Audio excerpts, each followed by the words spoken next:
Hello, everyone. Welcome to Barca News. It is April 29th, 2026, and Barcelona are pushing forward with the signing of one of Belgium's most promising attackers. Also, Real Madrid set to block the transfer of Victor Munoz. I got more details about that. And finally, Julian Alvarez, looking pretty impossible right now. I'm going to tell you what's the newest development. We have a lot to discuss, so let's begin.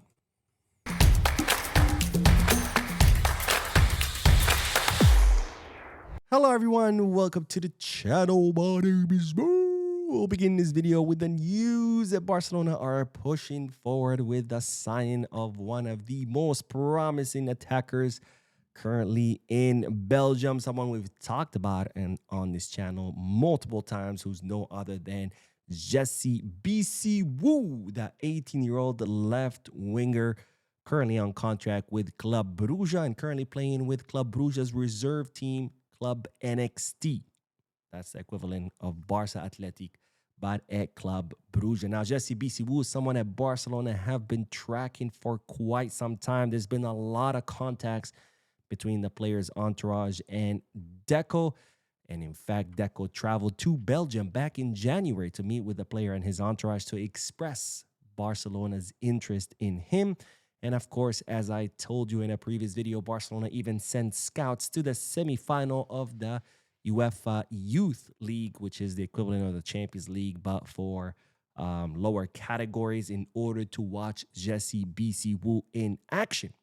Now, during the final of the Youth League, or the Youth Champions League, or the UEFA Youth League, whatever the hell it's called, Amaral, who is Deco's right-hand man, met and held a meeting with Club Brugge in order to begin negotiations for Jesse Bisiwu. Now, it's reported that talks are ongoing between both clubs, but Belgian media are reporting that both clubs are still far apart as far as the agreed transfer fee, where Club Brugge are asking for too much money, but Barcelona are not too worried because, of course, Jesse Bisiwu has a contract until 2027. He has refused to renew his contract with Club Brugge. So Barcelona know that, hey, if Club Brugge don't lower their asking price this summer, well, Barcelona could snap him up for free the following summer of 2027. So, of course, Barcelona have that going in their favor and are hoping that eventually Club Brugge will cave under this pressure, because you either make some money now, maybe not as much as you would like, or you don't make any in the summer of 2027. So we'll see whether this go through. I hope so, because Jesse Bisiwu is an incredibly promising player. He has more of a Dembele profile, kind of like that very fast winger that takes on players 1v1 using his speed, and also has a great shot.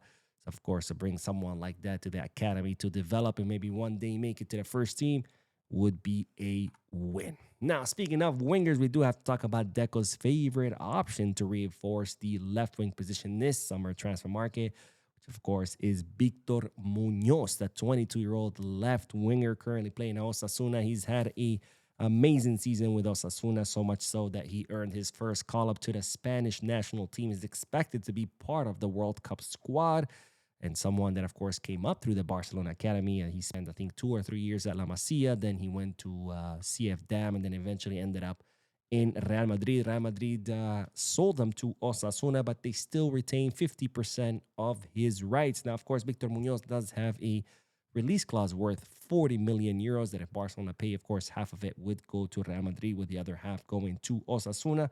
Something that, well, has kept Barcelona kind of on the edge, or I should say kept him, not fully committing to the signing of Victor Munoz, even though, again, the club do like this player. Now, Real Madrid have been informing the press through their mouthpieces that they are going to do everything in their power to block this move, because they do have an option to rebuy the player, even though, and this is the new update, even though Real Madrid have no intention and no plans for the player to be included as part of their project. So Real Madrid would repurchase the player, bring him back to Real Madrid, even though they have no intention of including him in their project, only and just because to prevent his transfer to Barcelona. a pathetic, small-minded club. Because here's my question to you. If you are supposedly the greatest club on earth, you're God's favorite club, that's what they say, right? They say God is Madridista. And if you are so great that you've won 15 Champions League, why are you afraid Victor Munoz going to Barca? I mean, you should be able to be Barcelona regardless of who they sign, right? Because you're so great. It's a good question they should ask themselves. And also, how low are you as a club to ruin the career of a player? Because he's doing great at Osasuna. If he goes to Barca, he'll do even better. But even if he doesn't go to Barca, he's doing well at Osasuna. But now you want to take him to your club where he's not going to play.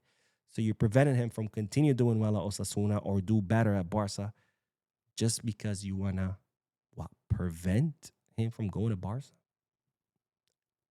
Small, pathetic club. Not to mention the damage that would do to the Spanish national team, right? Because right now he's going to be included part of the World Cup squad, which means he is an asset to the Spanish national team by taking him away from Osasuna or preventing him from going to Barca and signing him back to Madrid so he won't play a single minute. Well, he's no longer going to be able to contribute to the Spanish national team.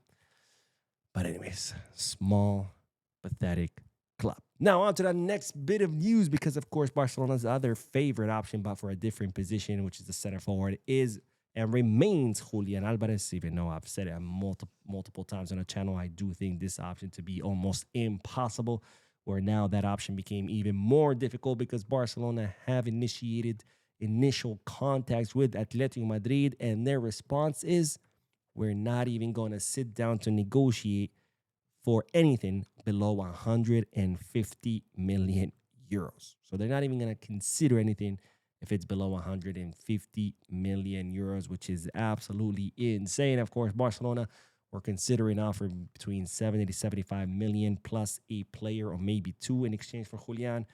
But again, they would have to double their offer just for Atletico Madrid to sit down and talk to us. We're not even saying they would sell him for that price. This is just for them to come to the table. 150 million euros, which is absolutely insane. I think it's way above what Julián is actually worth. Don't get me wrong. I think Julián is an amazing player who will be a great addition to any club, but 150 million euros, I mean, that's way above what Julián is worth. But of course, they are doing this on purpose because, well, they don't have any plans of selling him, right? He's their most important player. They spent a lot of money to sign him only last summer. They're not going to turn around and sell him. Plus, they have no need to sell because, of course, now they partner up with Apollo, which is an investment group who is pouring a lot of cash into Atletico. So there's no need to sell him because they are cash strapped.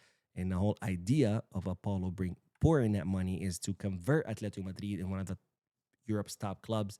And while you don't become Europe's top club by selling the star that you just signed a year ago. And this is why I've said a million times that I see this as almost impossible. And well, it just became more impossible with this latest update. Now let's end today's video with the news that it's looking more and more likely that Robert Lewandowski will end up away from Barcelona. Now, as you know, Lewandowski's contract expires this summer. Barcelona want to extend it by one more season with a reduced salary and a secondary role. Initially, Lewandowski's position was that he wanted to stay at Barca and Barca alone, but this has changed now where he is open to hearing offers and then decide where he wants to go. He has yet to make up his mind, but with every passing day, it looks more and more likely that he could end up leaving, especially with the most recent update that his agent, Pini Zahavi, just had a meeting with Juventus where the Italian club are offering Lewandowski a 2-season contract with an 8 to 10 million euro salary per season net. That's net, that's after taxes, plus bonuses based on performance. And that's, of course, a pretty good starting salary. Once you add the bonuses, he could end up making a lot more, plus 2 years. That's much better than what Barcelona would be willing to offer him.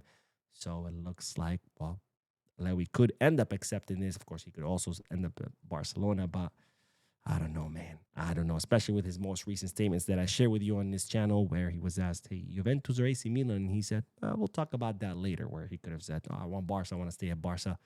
But instead, he did not say that, kind of leaving the door open to leave Barcelona. But anyways, I want to hear you guys' thoughts. Where do you think Lewandowski will end up? Let me know down below in the comment section. And of course, I did do the podcast earlier today. If you haven't seen it yet, make sure to check it out. Don't forget to hit the like button, subscribe to the channel, drop a comment. And as always, be scars.